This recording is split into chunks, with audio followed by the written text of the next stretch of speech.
Many people tune into a weekly show that breaks down the monotony of every work week, and it gives an incentive to get to a certain day. That has been Wednesdays for me for over 2 years. AEW Dynamite runs on TNT at 6 p.m. every Wednesday night, and my brother Diego Huerta and I have not missed one episode.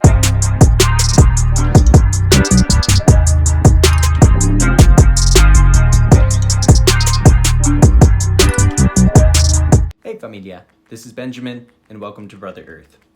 In this video, I will review last night's AEW Dynamite. I will go through all parts of the episode, and we'll talk about the parts that I liked, the parts that I didn't like about the show, and everything will be rated according to a system, and let me go ahead and explain that to you right now. First of all, we have Brother, which is alright. Nothing special, but not as terrible as WWE Raw. Two Brothers, which is a good step up. An Earth, which is pretty damn good, and a Brother Earth, which is a great segment. And at the end, I will give the show a rating between 1 and 10 based on how well the segments did. Now the show started off with CM Punk walking out to MJF's music. Being in MJF's hometown, he was booed more than we have ever seen him. Sorry, that's the Otis. But yeah, CM Punk got booed a lot when he came because this is MJF country. Being MJF country, Punk walked in and got some cheap boos. He talked about their sports team, apparently they're pretty bad, and he said that Chicago was louder than them, which until that point was true. And then we got the first MJF chant that I think I have ever heard of since AEW started. And of course, correct me in the comments if I'm wrong, if there was a different MJF chant, but it was awesome. So this segment does get a brother. There were some parts that annoyed me about CM Punk, but I think that's what his goal was. So fair play, man, fair play. After commercial break, we see the hometown hero himself driving in a Ferrari with a voiceover explaining why MJF is better than all of us mere mortals. And that set the table for the next match, the Dynamite Diamond Battle Royal. The final 3 wrestlers in the ring were Ricky Starks, Dante Martin, and MJF. And in a turn, Dante Martin betrayed his partner Ricky Starks and sent him out of the ring, making next week MJF versus Dante Martin for the Dynamite Diamond Ring. After the match, Ricky Starks attacked Dante Martin, and after fighting with the urge, MJF joined him to make CM Punk come out to help Dante. Now this segment will get 2 brothers, a lot better than the CM Punk himself segment, and MJF is just brilliant. The following match was an 8-man tag team match between Jurassic Express, the Varsity Blondes, versus the Acclaimed and 2.0. Anthony Bowens and Jungle Boy started out the match, giving the good guys an early advantage. Eventually, the bad guys took over and left us hoping for a Luchasaurus hot tag, and we got it. He took on all 4 of his opponents, and he took over the lead.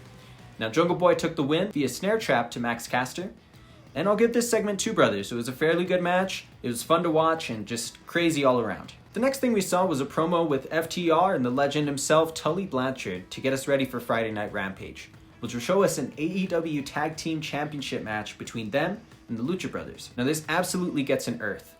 Every time we see a promo between FTR and Tully Blanchard, I am thoroughly entertained, the guys are great, and I can't wait to see that match this Friday. The next match we had was one of the matches that excited me to see the most. Young Bucks versus Rocky Romero and Chuck Taylor of the Best Friends, and of course New Japan Pro Wrestling faction, Chaos. Nick Jackson and Rocky Romero started the match with some beautiful chain wrestling, and they quickly moved into some beautiful lucha, and then started tagging in their partners. Now let me say, you forget how good Chuck Taylor is. He's a damn good wrestler. Now the Young Bucks did something weird last night. They kept doing the Ric Flair woo very much into the night, and I don't know if that's an Easter egg, but I'm really hoping so. Now the Young Bucks finished via Meltzer driver, and then shit hit the fan. They started beating up members of the Best Friends until finally we see a minivan driving onto the set. We see Trent Beretta with his mom Sue come back for the first time since his spinal surgery. It was a great moment, and it was great to see him back. Now this match and segment get the first ever Brother Earth. The next segment had a Ruby Soho promo, which was interrupted by the Bunny and Penelope Ford. After a few harsh words, Ruby attacked them only to be attacked by Nyla Rose. She came out saying, "Surprise, bitch!" That was just hilarious. She was then saved by the toughest women in AEW, Ty Conti and Anna Jay. Now I'll give this segment an Earth because I love to see women have storylines in AEW, and this one was pretty fun. And next, we saw Sammy Guevara, the Spanish God, come out to cut a promo with Tony Schiavone. Of course, Cody Rhodes' music hits, interrupting Sammy and letting everybody boo him.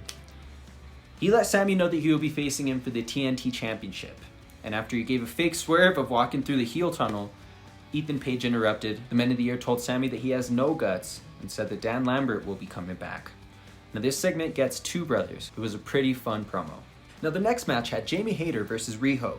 Jamie is the hired gun for Dr. Britt Baker, DMD, the current Women's World's Champion, and Rijo was the first ever AEW Women's World's Champion. Now Jamie was the immediate aggressor, and she slammed Rijo up and down the ring. Eventually, Rijo took advantage of some extra time Jamie gave her and started coming back with moves of her own. Now I'm going to say Rijo can definitely take a beating, but she turned the tide, and she won the match with tears in her eyes after going through hell and back with Jamie. AEW only had one women's match last night, and while that's a little disappointing, the match was a damn barn burner. Both women's segments tonight get an earth. Great stuff. Another segment came through. It was another promo. The Varsity Blondes came out to cut a promo. Malachi Black came out, and he spit his mist in the eyes of Juliet.